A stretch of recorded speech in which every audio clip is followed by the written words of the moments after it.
Hello दोस्तों, welcome back to my YouTube channel. तो आशा करुचे आप मैंने भल से थे, मैं भी भल से अच्छे। तो जय माँ समले, जय कुशल। तो आज भिडियोटा खास करी राजनीति उपरे अच्छे क्या जे कि यह जे राजनीति चली से आमर केन्द्र रे भी बीजेपी जीती गलान और आमर उड़ीसा रे भी बीजेपी जीतीजे। तो बहुत जल्दी आमर उड़ीसा रे भी मुख्यमंत्री किए है जे से निष्पत्ति निया हवा और केन्द्र रे भी बहुत जल्दी आमर प्रधानमंत्री नरेंद्र मोदी शपथ नेवार के जाऊछन।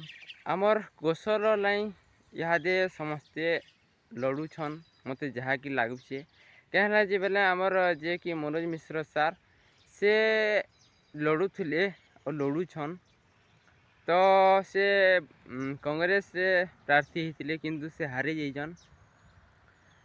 तो इहादे भी आमर बीजेपी रो नेता किसी अच्छन से माने भी आमर कोशर नारा दौछन।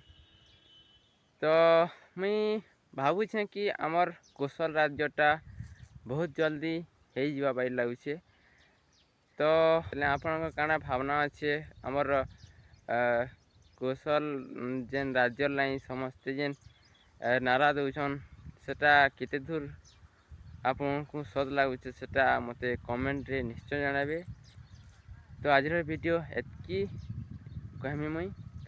तो जय माँ समले, जय कुशल।